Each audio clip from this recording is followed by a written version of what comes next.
Well, good afternoon. I'm very pleased to welcome you to this webinar on digital operational resilience, asking, are you ready? You may find out the answer to that question as we go through the presentations today. And very glad to have colleagues from Cloudsoft with us to present and to engage with you this afternoon. Just by way of introduction, thanks first of all to say thank you to our sponsors at the FS Club. Our sponsors are very generous with their ability to leave us to range widely over the subjects of technology, finance, innovation and science, and we're very, very grateful for their support. You might know me, I'm Mike Wardle, I'm a director of ZN, and I'm here to chair the event today, so I'll pick up later on the question and answer session. And looking at the programme for today, you'll have a very brief introduction from me, but my job is really to get out of the way and leave the floor to Vicky, Glynn and Alasdair Hodge from Cloudsoft, who will be the main presenters. Just to say, if you haven't used a GoToWebinar before, there is a question tab on the dashboard on your screen. That's where you can type in the questions that come to you during the presentation, and please do put a question or type the question in at any point during the session. And we'll pick up those at the question and answer session in about 25 minutes time.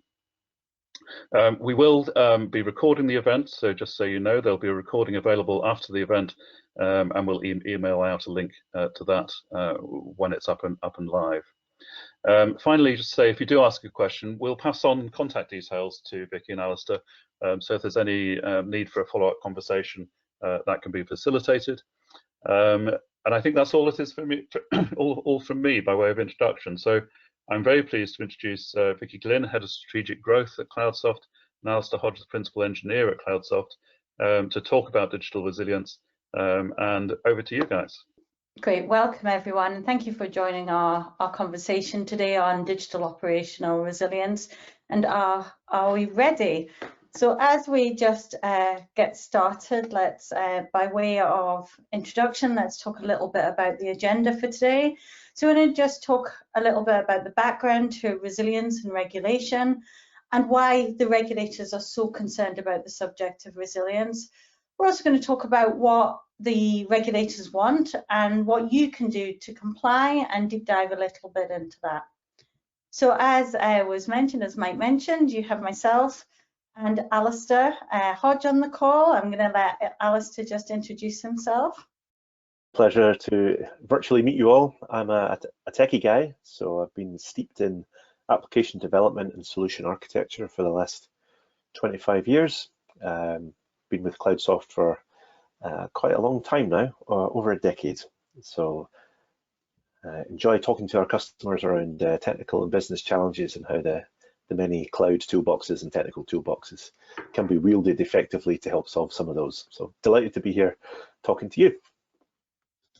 Great, and I'm Vicky Glynn. So as was said, I've got the rather grand title of Head of Strategic Growth, and what that means in Cloudsoft, to which I'm relatively newbie, just being here for the last 6 months.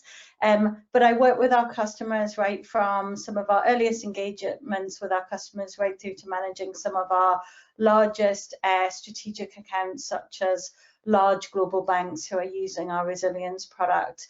And I've also had 20 years before working in Cloudsoft across working in IT projects with many organizations of different sizes, and tackling those hard, gnarly problems of how do you manage your entire environment, particularly around things like resilience and security. So with those introductions, a little bit about Cloudsoft. Today, Cloudsoft has 2 business units.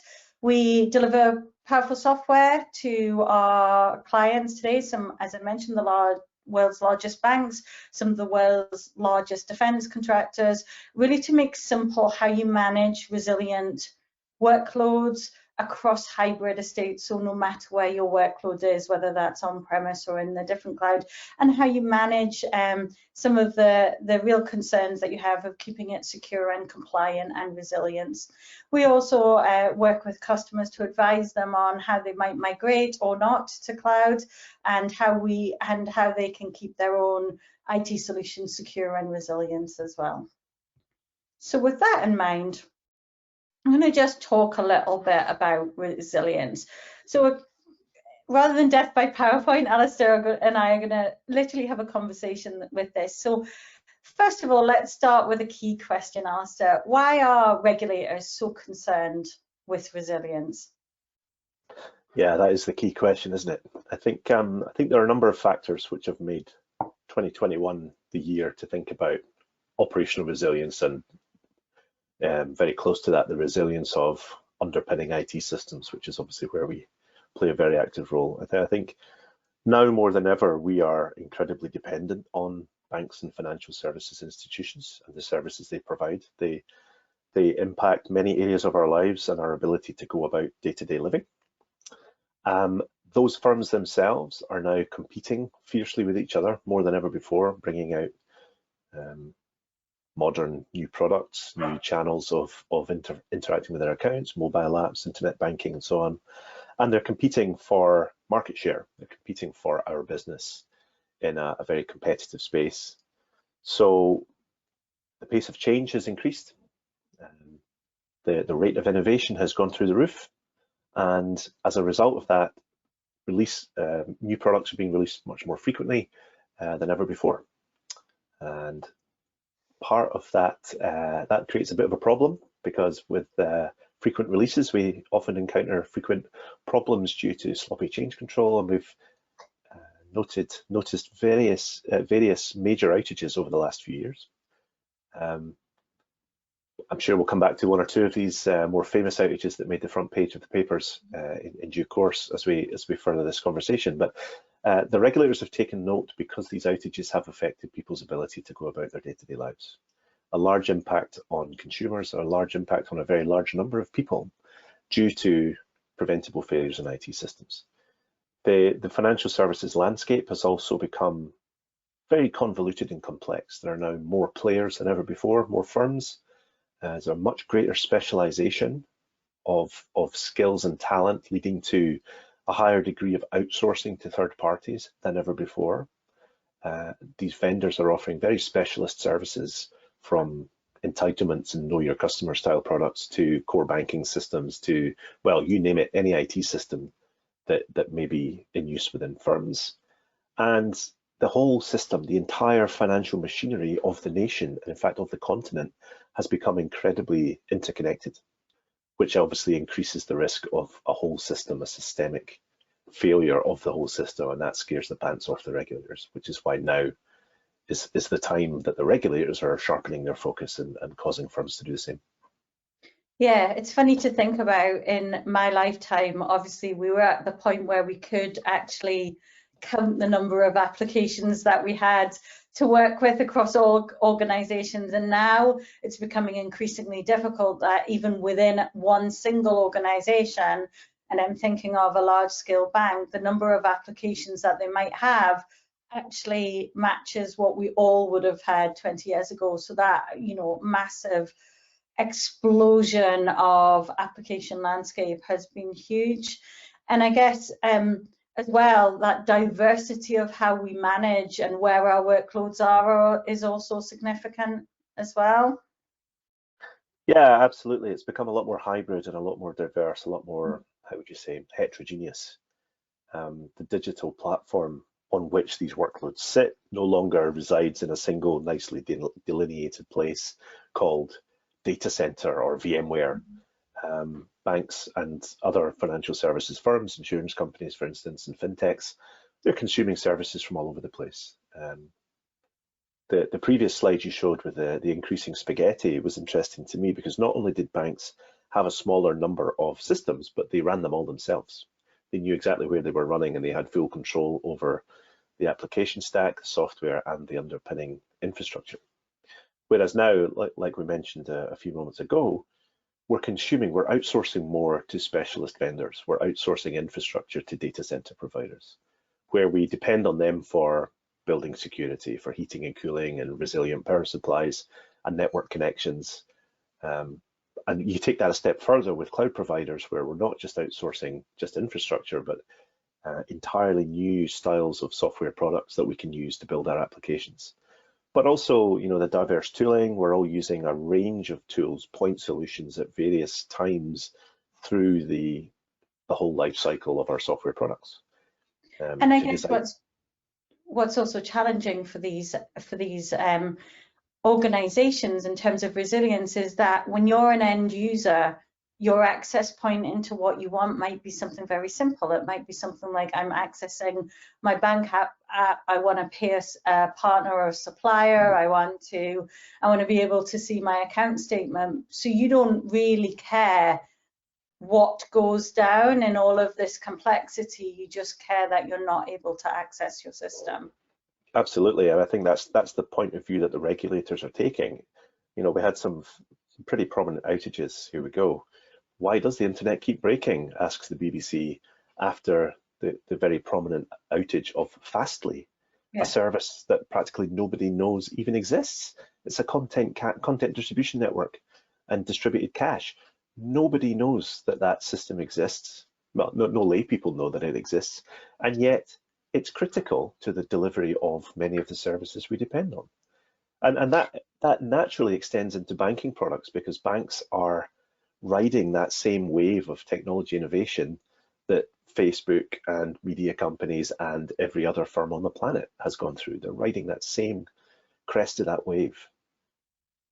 Yeah, and we know that that kind of resilience has a real direct impact on the bottom line. So we know, for example, you know, quoted here, the TSB one, a bill of 330 million. But what's interesting is that impact isn't just always negative, it can be positive. So, you know, Fastly's share price during the period from which they went down and then were able to recover and restore service, particularly likely because it didn't impact on the US working day, was a savior for them, but actually their share price went up because of their response and ability to respond to their outage.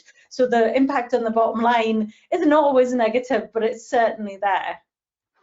I think so, and I think, you know, one of the aspects of certainly the DORA, we'll come to talk about this later, but the transparency and information sharing that is a key underpinning of DORA, I think is just following best practice that technology companies have been adopting for the last few years.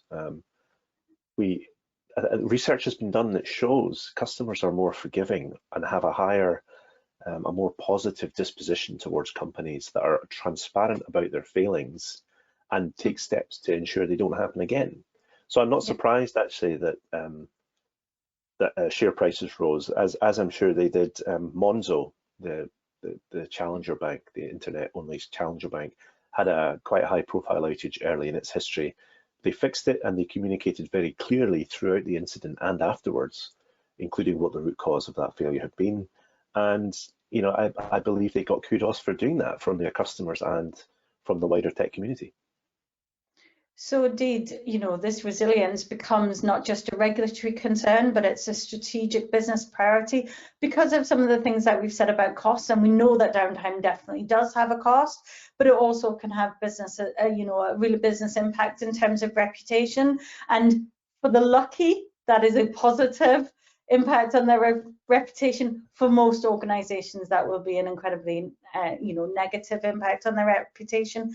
And yet, despite this, we also know that people don't necessarily make the right investments or the need or the depth of investment to prevent some of these issues as well. Yeah, and absolutely. I mean, we could you know, pontificate what was the cost, the financial cost of that Daily Mail front page that you showed on the previous slide to TSB. Yeah. We will never know. It's intangible. You know, what would have happened if a bigger story had been splashed, a different story had been splashed on the front page of the tabloids that day. We'll never know. But I would remind us, I think it's helpful to remember that financial services companies and banks are in competition with each other, and the barriers to switching are now lower than ever before. So companies want to keep their customers, and they do that by offering good customer service. So despite, you know, the IDC's analysis on the cost of downtime per hour, or despite the fines coming down the pipe from regulators, or the criminal liability, or the potential suspension of a license to operate, actually a very large cost is going to be your customer flight. they'll Yeah, take their customer with them. Great. So I think what we're saying here is that resilience is a strategic business priority. So regulation is not the reason to go ahead and protect your business and make sure that you can recover from faults, but it is, you know, certainly driving a timeline, I would suggest, around resilience. Yeah, very much so. Yeah, and this timeline is in some ways quite slow moving. You know, the start of this process, which wasn't actually the start of the process. The start of this timeline is 2018, but actually the entire industry has been reeling still from the effects of 2008 and 2009. Major outage in 2016 of big consumer bank. Numerous outages have kind of slowly but inexorably led the regulatory focus towards making sure we don't keep messing up. We as an industry don't keep messing up our customers' day-to-day living. And also, you know, we know that there are some imminent timelines around, you know, FCA rules, PRA rules, DORA that are coming in. But certainly even the introduction of those regulations isn't the end of the story, that there's often a period of time where these, you know, are adopted by organizations, and also they work out how they're able to in practice deploy these regulations. And we're certainly seeing more and more of activity right now against how do we practically evidence and deal with these regulations. Yeah, absolutely. An interesting thing to note is actually in this case, the UK regulatory regime has been more proactive in pursuing the operational resilience agenda. And in some senses, the DORA regulation that everyone's talking about that's coming out of the EU is actually a couple of steps and several months, a couple of years behind what the PRA and the FCA, the Bank of England, have already been pushing for in the UK. And further down the pipe again, the US regulator, the Fed, is also looking at operational resilience, but it's not yet as far advanced as in Europe and the UK. So there are agendas and timelines that differ depending on which jurisdictions you operate in. It's worth also pointing out that the European legislation doesn't just affect Europeans. For instance, the Canadian banks generally follow the European regulatory agenda. So the implications of this are quite far-reaching. But and if you're a global organization, you have to be an understanding of all the regulations in whichever domain they're in as well. Absolutely, and I think the direction of travel is unmistakable. We know that regulation doesn't necessarily isn't why you solve the problem. The benefits are not only in being able to respond to the regulation, but one thing that regulation can be really helpful in doing is to sort of set a structure around what to focus on and what to look at.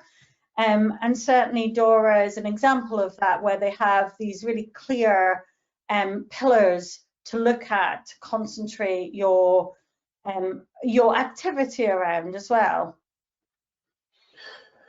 Yeah, that's right. I think ICT risk. Of course, we're in the financial services space, so we don't talk about IT, we talk about ICT, but it's the same thing. I think it's clear to imagine. It's quite easy to imagine the effects of, you know, a payment gateway not being available, or your current account system or your mobile app not being available. But there are other ICT systems within firms that never see the light of day by end users, but are nonetheless critical to the operations of the bank or the insurer or the fintech. Things like the internal underwriting system, which again is never seen by an end user, but if you can't underwrite, if you can't assess the risk, the counterparty risk of whoever is wanting to open an account or take out a mortgage or a loan or insure a property, you can't provide that service, and that's an important business service which is underpinned by a critical ICT system. One of the interesting ones, I think, again, we've spoken about information and intelligence sharing. I think that's just good corporate hygiene within the community in which we're all facing the same challenges and the same problems, the same failure modes and the same catastrophic potential outcomes. I think it makes sense. But one of the really interesting ones for me is that third-party risk management. I think that is a very unique part of the DORA legislation, which really needs to be understood and scrutinized in a lot of detail, because I think maybe on the next slide. I think. Yeah, I know that we've talked about, internally around that third-party risk, especially with a view to things like concentration density. And I think when you talk about the outages, some of the outages we talked about in CDN around Fastly's outage, that showed a concentration density where an outage of one company affected many really significant and really, often accessed and relied upon services right across the industry as well. So, it's really interesting, I agree, to dive into this third-party risk management and some of the key requirements. Yeah, I think the regulators, it's clear to see they're extremely eager to bring these third parties under the regulatory umbrella. So these third parties are not themselves firms over which the regulator has any authority. They can't withdraw a license to operate from Amazon or Microsoft Azure. They can't do that. It's not how it works. However, the regulated firms, the firms over whom they do have regulatory authority and oversight, can be made to consider the risk of using third-party services. But I think the reason these third-party service providers, or critical third-party providers, CTPPs, as the language of the legislation calls them, is again just a natural outpouring of this desire to consume specialized solutions from service providers and vendors who have been very successful at creating market niches and products to serve the entire industry. It's a form of specialization and outsourcing that introduces this third-party risk. And this isn't a sudden thing, but I think it's reached a point of criticality within firms where, like I said, you can purchase a core banking system from a software vendor. Now, you didn't build that, but you bet your boots the regulator is going to hold you responsibility for its availability and its uptime. And often these providers are in competition with each other, so it's not natural in their DNA to work together to provide ways of resiliently swapping or porting. We talk about portability, I guess, in the technology world. They don't necessarily want you to easily be able to swap to a different company's services, because they're also competing against that organization. So regulation helps to gel some of that and make that more, ahead of the agenda, which is hard for individual companies and hard for the vendors themselves, I guess, to approach as well. I think that's true. I think when we talk about things as a service, I think there is a distinction between the lower levels of that taxonomy, the infrastructure as a service, and even to an extent certain platforms as a service, where the technology has become commoditized. So we can quite easily, I won't say easily, in a straightforward way, we can imagine how we would take VMs, virtual machines that we're consuming on-prem, and substitute those with virtual machines that we're consuming from a cloud provider. As we move up the stack into platforms as a service, can we really move our container platform or our SQL database into managed cloud offerings in that space? Many times, yes, but often there are wrinkles. And then once we start consuming software as a service, we generally don't have any control where it runs if we're consuming full SaaS products. Yeah, so because of the challenges we talked about earlier and that explosion of applications, just maintaining, one of the core parts of the regulation is maintaining that up-to-date register of applications, dependencies, and and their locations. That's an incredibly challenging thing to do when you have that diversity, and then being able to map that not only within what you control and own in your own environment, but across all of those third-party environments, and what happens when one of those third parties has an outage and how you recover between your environments. Those are challenges that seem simple, just get a list and whatever, but are incredibly difficult to manage in the real world. No, absolutely right. And I think you've also hit on something that we come across in our consultancy as we assist companies on their cloud adoption journeys, which is something we do at Cloudsoft. And that is the mindset has to change. The best practices in the cloud, for example, are not the same as the best practices that have made us successful managing systems on-prem. The procurement processes that made us successful, the accounting practices, the financial space is entirely different. We've moved from a CapEx model to an OpEx model. We've moved from a centralized command and control structure to a decentralized one. And actually, we really have to rethink our best practices and our operating models.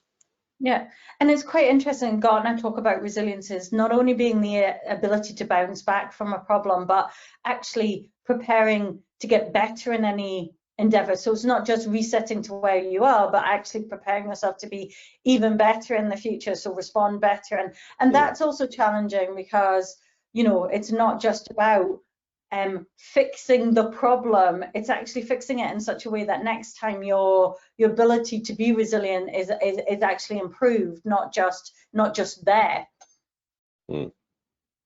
So, and I like your comment that continuous resilience is really that mindset that says this is going to be complex, it's going to need continuous improvement, and really at the core of that is understanding that failures are inevitable across that environment. You cannot, you cannot control every piece of your environment, and that third party element that we talked about, that's a huge reason why, because you don't actually often control those third parties as well.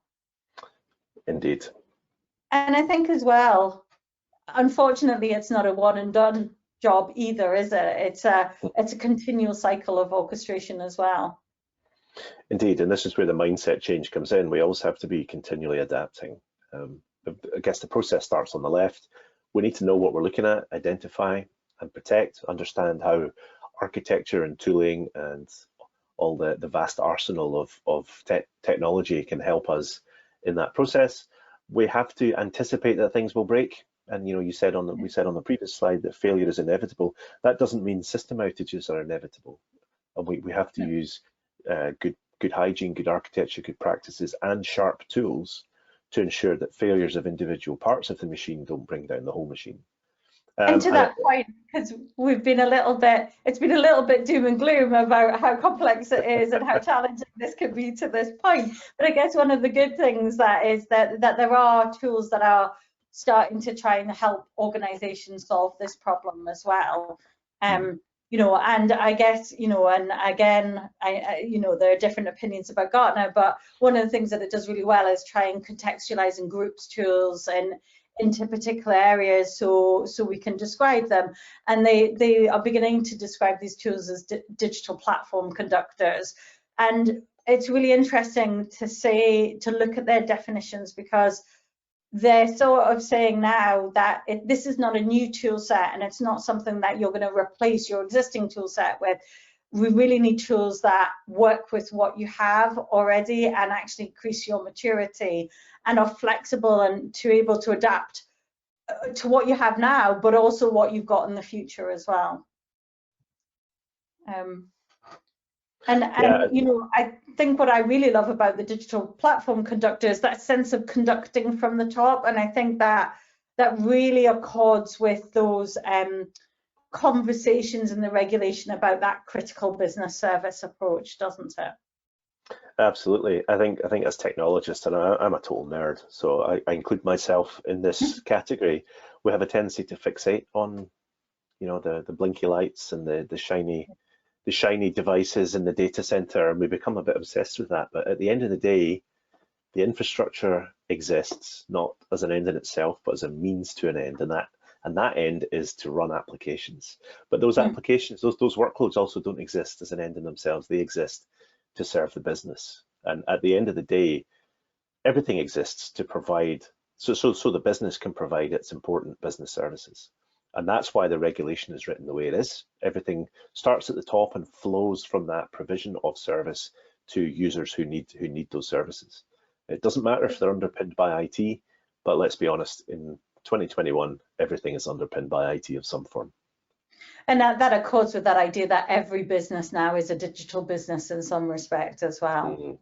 And you know, we just tying it back to that kind of strategic importance sort of real business bottom line is we see those bottom line benefits coming in all sorts of ways, don't we? So firstly, of course, that reduction in recovery time when things go wrong, and that ability to have people focusing on innovation rather than a problem that's happened, certainly important.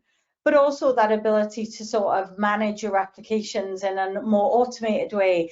It is really impossible. Automation, automation is no longer let's make quicker what individuals used to be able to do. Automation is about being able to really replace and do more than individuals could ever do. And that complexity that we've seen, that's only sort of arrived because we have the ability of some of these tools to deal with these problems at a scale that we also could never have dealt with before as well. Oh, absolutely. I mean, all technology is a lever. It's a force multiplier to make us more effective. It doesn't matter if we're talking about farming or manufacturing or finance or IT. And when you have strong automation, you can deliver strong service level agreements. You can have extremely short recovery time objectives. So not only can you reduce the incidence of small failures leading to catastrophic system failures, you can also reduce the duration of catastrophic system failures when they do occur. And as you rightly point out, Vicky, we can redeploy those scarce human resources to jobs which are much more suited to humans, not babysitting servers and networks, but actually designing and thinking up new products that will make the businesses successful.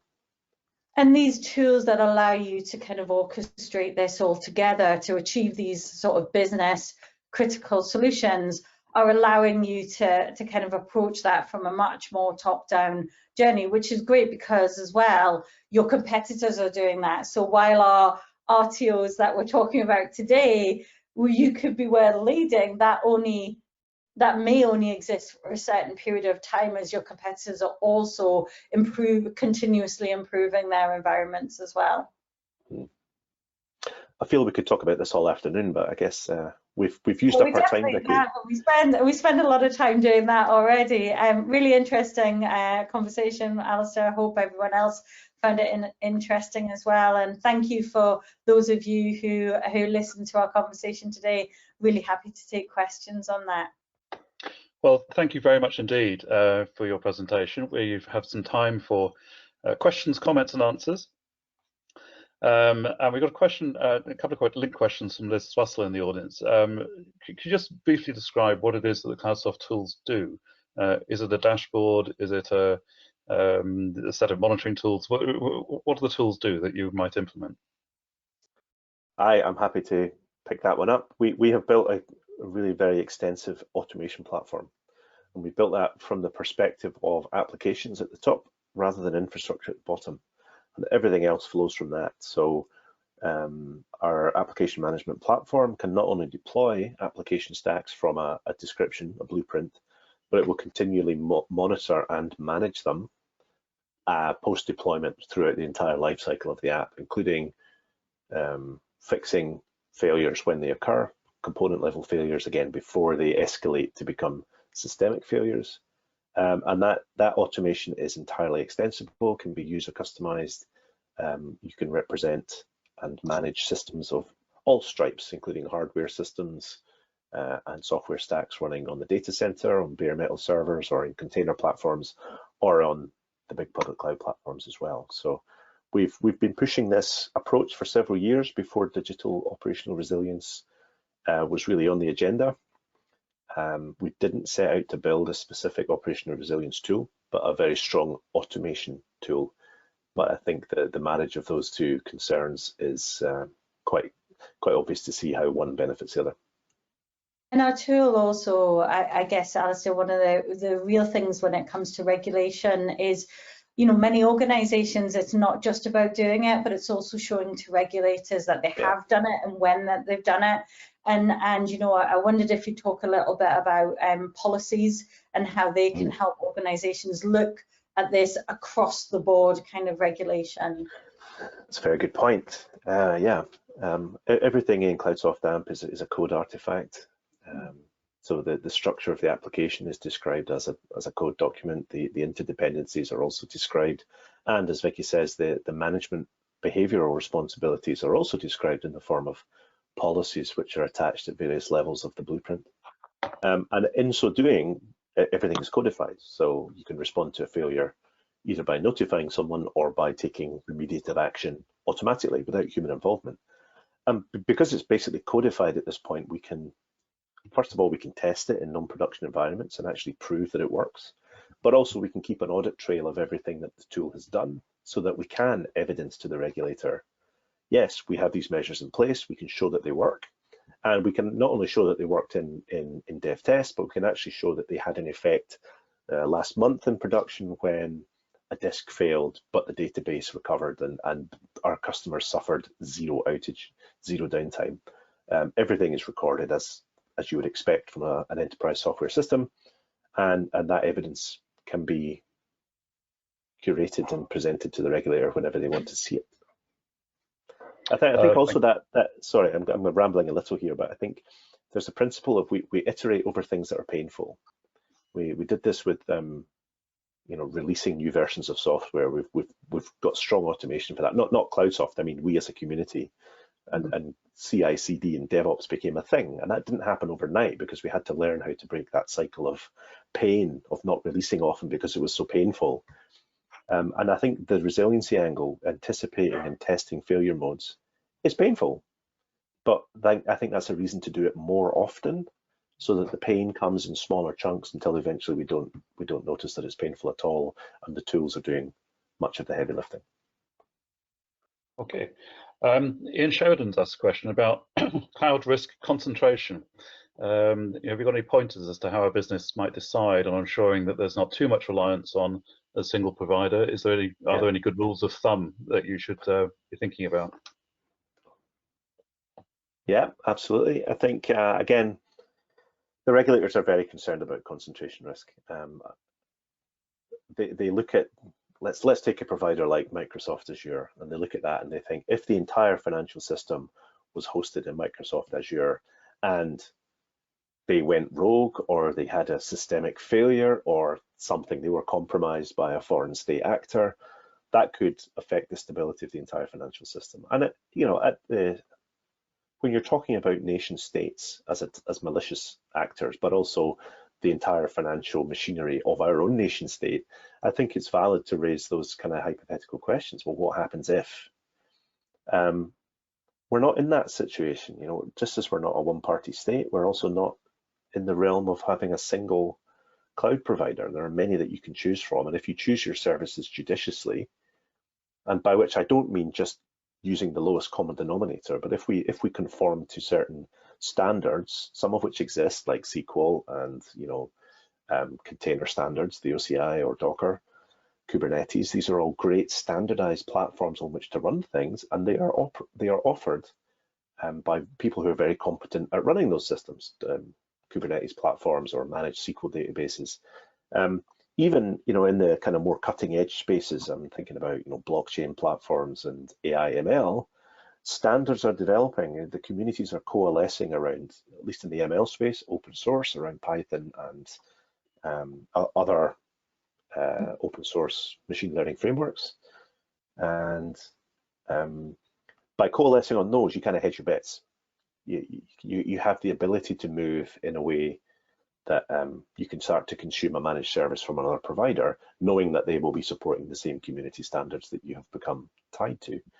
As you get more specialized, and obviously there's plumbing on the various cloud platforms, your identity and access management, your monitoring, your alerting, your observability, your logging, they all vary slightly.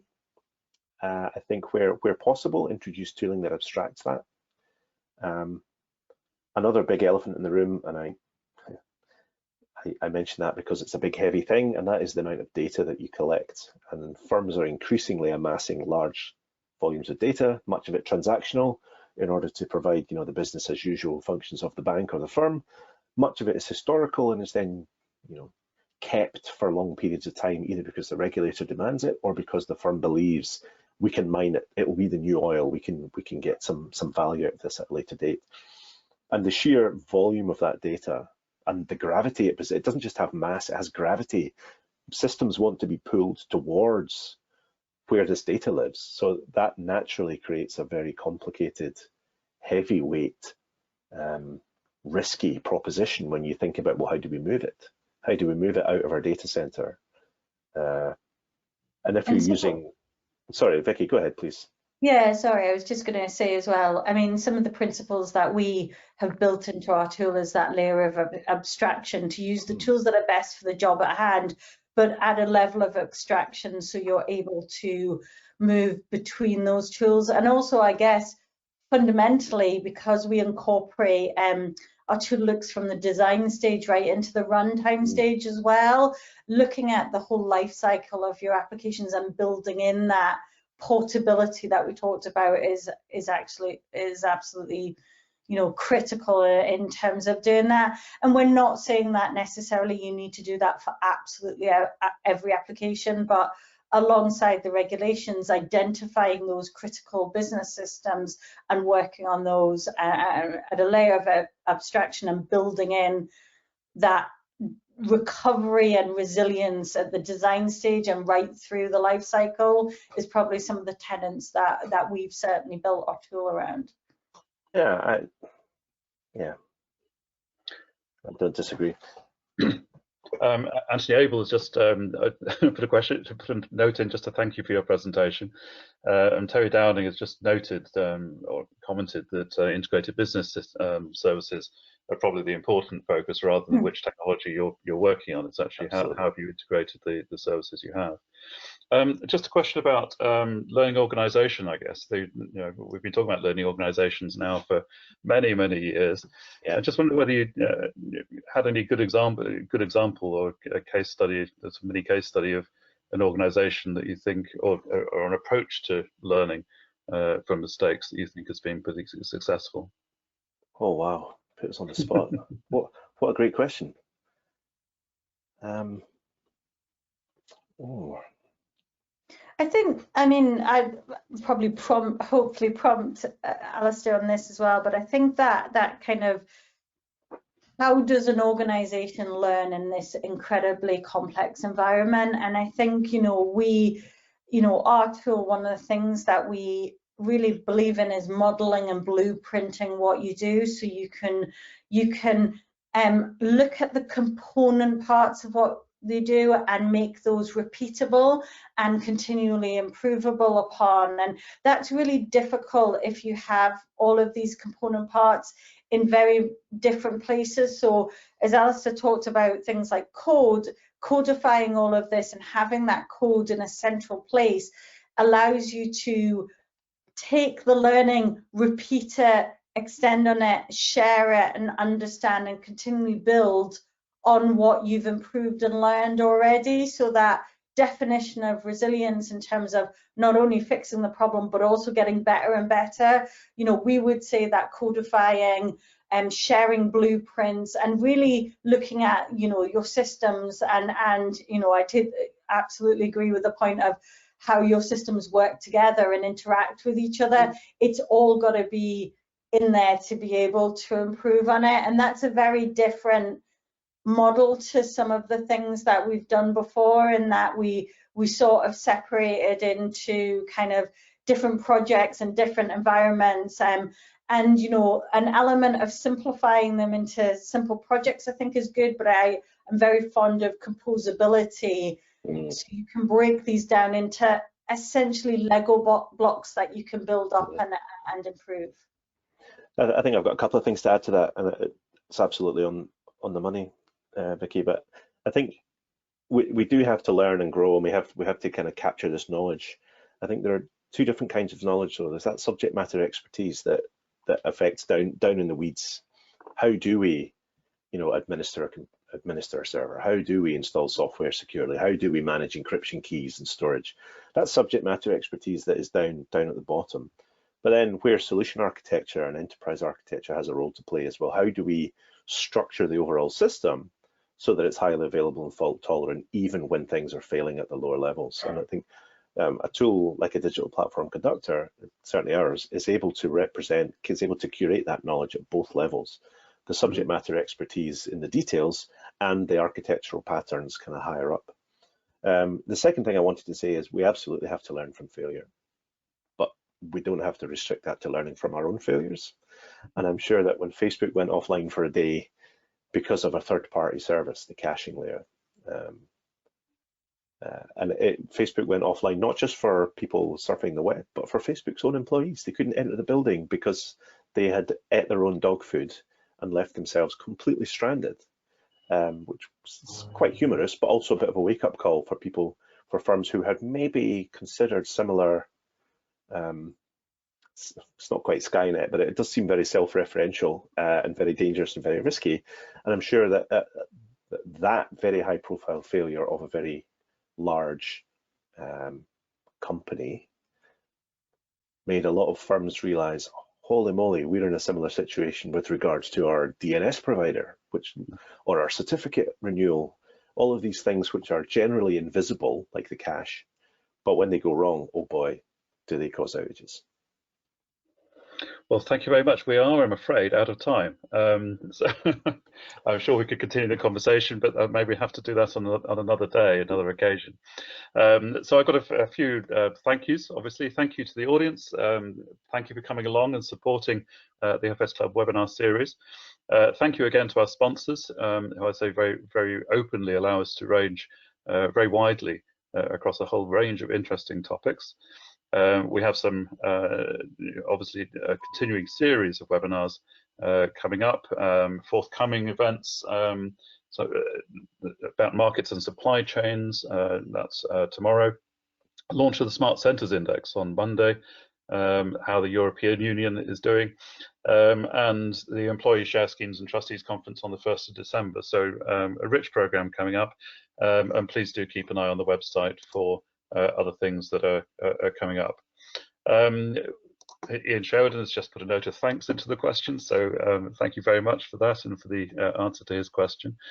And finally, thank you to you, Vicky and Alasdair, for an overview of DORA and the way in which we can increase resilience, hopefully at not too great a cost, as we go forward with the increasing use of third-party and cloud systems throughout our business. So thank you very much indeed. In a normal event, I'd be able to throw this open for a round of applause to the audience. We don't have that option on the platform, so you'll have to make do with a very small round of applause from me instead. But thank you very much for your presentation this afternoon. Thank you too. Yes, thanks, Okay. Mike, and thanks for your members for joining and for making the conversation so engaging. Super. Thanks. We'll see you all again another time. But for this afternoon, thank you all very much. Bye-bye.